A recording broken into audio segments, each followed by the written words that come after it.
Hello viewers, this is Abhinav. This is Naresh. Welcome to N Group of Entertainments.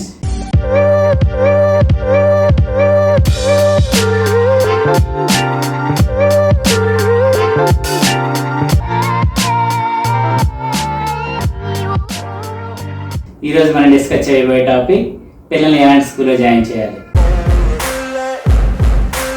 చాలా మంది వారి పిల్లల్ని స్కూల్లో జాయిన్ చేస్తున్నారు, బట్ ఎవరు ఎలాంటి స్కూల్లో జాయిన్ చేయాలనేది ఎవరికి క్లారిటీ లేదు. సో ప్రతి ఒక్కరు వచ్చి ఎలాంటి స్కూల్లో జాయిన్ చేస్తే బాగుంటుంది అందరూ డిస్కస్ చేసుకుంటున్నారు. సో అందుకని ఎలాంటి స్కూల్లో జాయిన్ చేస్తే బాగుంటుంది అనేది కొన్ని టిప్స్ అనేవి ఇస్తే బాగుంటుంది నాకు అనిపిస్తుంది.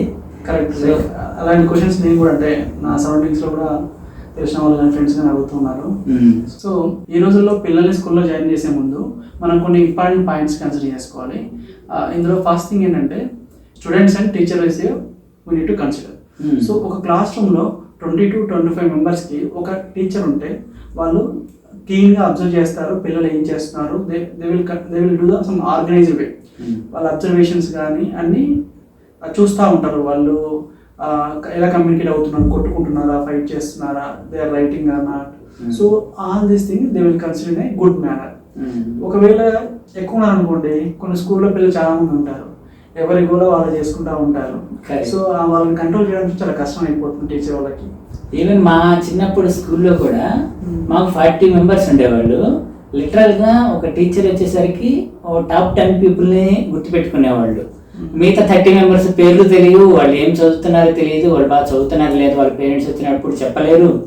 సో అందుకని ఒక 20 to 25 పీపుల్ లేదా మాక్సిమం 30 పీపుల్ అయితే వాళ్ళు నిజంగా బాగా చదువుతున్నారా లేదా అనేది ఈచ్ అండ్ ఎవరీ స్టూడెంట్ని ఈజీగా అబ్జర్వ్ చేయగలుగుతారు.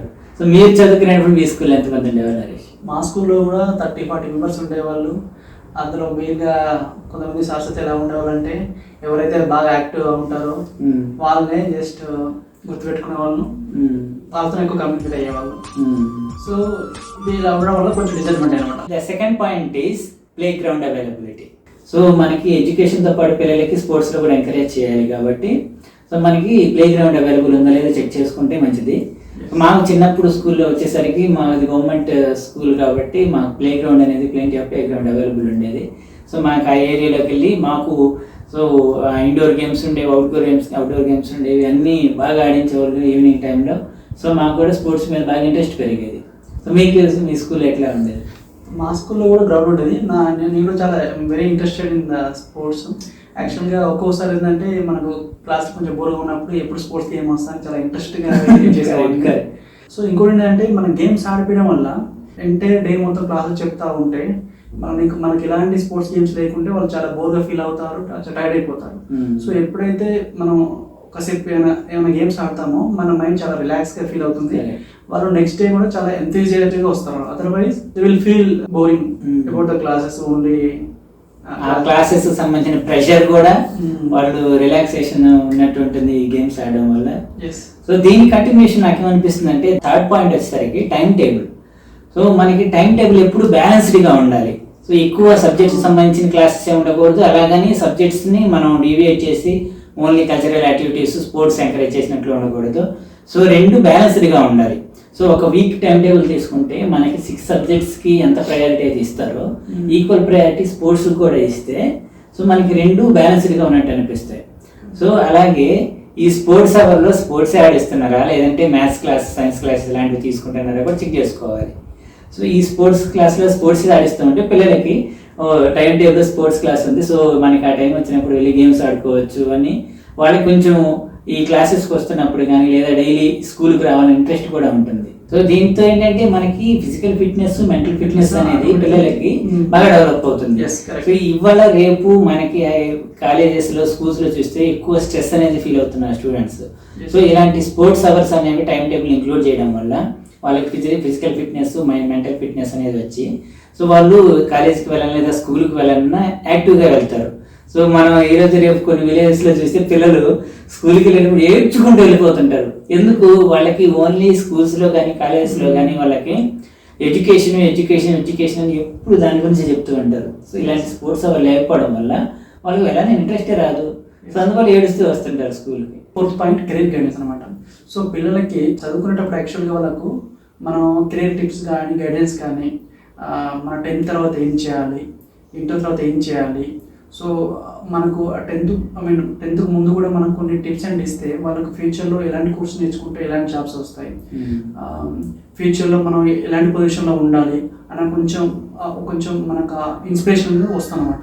లేకపోతే పిల్లలకి ఏంటంటే డిఫాల్ట్ ఏదో చదువుతున్నాము, 10th అయిపోయి ఇంటర్ వస్తుంది, తర్వాత ఏదో చేస్తాము, వాళ్ళకు ఓ క్లియర్ గోల్ అనేది ఉండదు అనమాట. సో దానివల్ల మనకు డిసడ్వాంటేజెస్ ఉంటాయి. So career guidance is very important. Abhinav, మీకు ఏమనిపిస్తుంది, ఈ ఒపీనియన్ ఒకసారి చెప్తాను. సో మనకి నా ఎడ్యుకేషన్ టైంలో చూస్తే మాకు ఇట్లా కెరీర్ గైడెన్స్, ఎడ్యుకేషన్ గైడెన్స్ లేకపోవడం వల్ల గ్రాడ్యుయేషన్ తర్వాత ఏం చేయాలని క్లారిటీ లేకుండే. సో నేను కూడా నువ్వు చెప్పిన పాయింట్ అగ్రీ చేస్తాను. పిల్లలు ఏ ఎడ్యుకేషన్కి వెళ్ళాలి, హైయర్ ఎడ్యుకేషన్ ఏం చదవాలి, ఏ కోర్స్ చూజ్ చేసుకోవాలని పేరెంట్స్ డిసైడ్ చేస్తుంటారు. బట్ ఎప్పుడైతే education guidance, career guidance provide చేస్తాయో అప్పుడు వాళ్ళకే ఒక ఐడియా అనేది వస్తుంది. 10th క్లాస్ తర్వాత ఏ కోర్స్ చూజ్ చేసుకుంటే బాగుంటుంది, సో హైయర్ ఎడ్యుకేషన్ వెళ్ళినప్పుడు ఏ కోర్స్ చూజ్ చేసుకుంటే బాగుంటుంది. సో వాళ్ళకి వాళ్ళ ఓన్ థాట్స్ అనేవి వస్తాయి.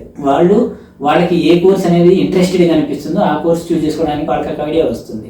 దీంతో పాటు స్కూల్లో కల్చరల్ యాక్టివిటీస్ కూడా యాక్టివ్గా కండక్ట్ చేయాలి అనిపిస్తుంది నాకు. ఫర్ ఎగ్జాంపుల్ ఏదైనా ఫెస్టివల్ వచ్చినప్పుడు, సో ఇండిపెండెన్స్ డే వచ్చింది.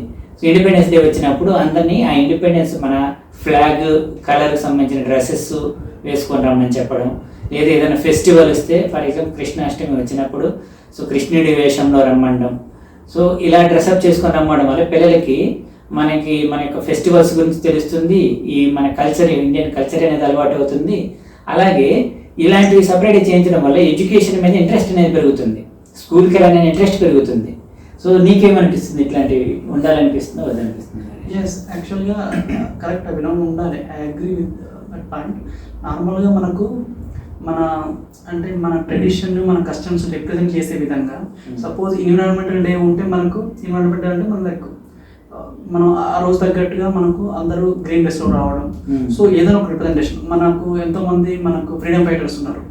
సో వాళ్ళ డే ఏమైనా మనం సపోజ్గా అంబేద్కర్ గారు కానీ లేకపోతే అల్లూరి సీతారామరాజు కానీ, సో మన ఆ డే సెలబ్రేట్ చేసుకున్నప్పుడు వాళ్ళ ఆ డ్రెస్లో రావడం వల్ల కానీ లేకపోతే ఆ వేషంలో రావడం వల్ల ఓకే ఇతను ఒక ఫ్రీడమ్ ఫైటర్, మన కంట్రీ కోసం ఫైట్ చేశాడు. సో కొంచెం ఇన్స్పిరేషన్ తీసుకుంటారు, అంబేద్కర్ గారు ఇన్ని చేశారు మనకు. సో వాళ్ళ విషయాలు మనకు తెలుస్తూ ఉంటాయి, దేశ సంస్కృతి కూడా తెలుస్తూ వాళ్ళకి కొంచెం తెలుస్తూ ఉంటాయి. ఇలాంటి సెలబ్రేట్ చేసుకున్నప్పుడు ఇలాంటివి కూడా సెలబ్రేట్ చేస్తే చాలా మంచిదని నేను అనుకుంటున్నాను. స్కూల్లో ఉన్నప్పుడు మాకు చిన్నప్పుడు స్కూల్లో ఇట్లాంటి ఏదైనా సెలబ్రేషన్ చేసేటప్పుడు అందరిని యాక్టివ్గా పార్టిసిపేట్ చేయించేవాళ్ళు.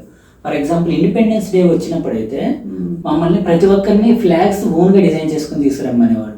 అంటే మేమే ఒక స్టిక్ తీసుకొచ్చుకునే వాళ్ళం, ట్రై కలర్ ఫ్లాగ్ అనేది ఉంటుందో దాన్ని తీసుకొచ్చి మేమే ఆ స్టిక్కి పేస్ట్ చేసి నా ఫ్లాగ్ బాగుండాలని చెప్పి ప్రతి ఒక్కరు వాళ్ళు ఓన్గా మంచి స్టిక్స్ తీసుకొని వాటికి స్టిక్స్కి కూడా మళ్ళీ డిజైన్ చేసుకొని సో అట్లా తీసుకొచ్చేవాళ్ళు. సో దానివల్ల ఏంటంటే మనకి స్కూల్కి వెళ్తున్నందుకు వాళ్ళకి ఇంట్రెస్ట్ అనేది వస్తుంది. సో మీ స్కూల్లో మీరు కూడా ఎలా కండక్ట్ చేసేవాళ్ళు? చేసేవాళ్ళు. యాక్చువల్గా ఇండిపెండెన్స్ డే కానీ సపోజ్ రిపబ్లిక్ జరిగినప్పుడు ఎలా అంటే 3 days ముందే స్పోర్ట్స్ యాక్టివిటీస్ ఉండేవి, లేకపోతే సరౌండింగ్స్ మా స్కూల్ సరౌండింగ్స్ మొత్తం క్లీన్ చేసుకునే వాళ్ళం, చాలా బాగా డెకరేట్ చేసుకునే వాళ్ళం, కొంతమంది ఫ్లాగ్స్ తీసుకొచ్చిన వాళ్ళం ఓన్గా. సో ఇలా యాక్టివిటీస్ చాలా ఉండేవి. యాక్చువల్గా మేము కూడా చాలా హ్యాపీగా ఫీల్ అయ్యేవాళ్ళం ఆ టైంలో. ఈ కల్చరల్ యాక్టివిటీస్తో పాటు బ్రెయిన్ డెవలప్మెంట్ యాక్టివిటీస్ కానీ లేకపోతే ఇన్నోవేషన్ యాక్టివిటీస్ కానీ ప్రొవైడ్ చేస్తే స్కూల్లో చాలా బెటర్ అనమాట యాక్చువల్గా. సో ఈ బ్రెయిన్ డెవలప్మెంట్ యాక్టివిటీస్ అంటే పిల్లలు ఓన్గా థింక్ చేయడం. బ్రెయిన్ డెవలప్మెంట్ యాక్టివిటీస్లో పిల్లలకి ఏదైనా ఒక కాన్సెప్ట్ అనేది ఇచ్చి ఆ కాన్సెప్ట్కి ఒక ఫిజికల్ ఫామ్ అనేది తీసుకురావడం. ఫర్ ఎగ్జాంపుల్ పిల్లలకి ఒక ఇగ్లు అనేది తయారు చేయించుకురావడం, ఒక థర్మాకోల్ షీట్ మీద ఇగ్లు అనేది తయారు చేయించుకురావడం. సో అక్కడ ఆ ప్రాంతంలో ఉండే డాగ్స్ ఎలా ఉంటాయి దాన్ని ఒక పిక్చరైజేషన్ ఫామ్ లో చేయించుకొని తీసుకురామని. సో డ్రాయింగ్ అనేది డెవలప్ అవుతుంది. సో అలాగే వాళ్ళకి థింకింగ్ ఎబిలిటీస్ అనేవి డెవలప్ అవుతాయి. సో ఇది చాలా అంటే చాలా అవసరం అనిపిస్తుంది పిల్లలకి. యాక్చువల్గా ఈ బ్రెయిన్ డెవలప్మెంట్ యాక్టివిటీస్లో కొన్ని పజిల్ గేమ్స్ కానీ, కొన్ని క్రాఫ్ట్స్ గేమ్స్ కానీ, లేకపోతే 3-4 మెంబర్స్కి ఒక చిన్న టాస్క్ ఇచ్చి వాళ్ళు ఎలా చేస్తారన్నది అలా చేయడం వల్ల వాళ్ళు కొంచెం సెల్ఫ్ థింకింగ్ అనేది డెవలప్ అవుతూ ఉంటుంది. సో అది రేపు వాళ్ళ డిసిషన్ మేకింగ్లో కూడా యూజ్ అవుతూ ఉంటుంది. సో అది ఈరోజు టాపిక్ ఫ్రెండ్స్. మీకు మేము చెప్పిన ఈ పాయింట్స్లో ఏ పాయింట్ బాగా నచ్చింది అనేది కమెంట్ బాక్స్లో కమెంట్ చేయండి. మీకేమైనా ఇంకా కొత్త టాపిక్స్ కావాలనిపిస్తే మీరు ఆ కామెంట్ సెక్షన్లో కామెంట్ చేస్తే మేము will come with new topic. Thanks for watching. జై హింద్.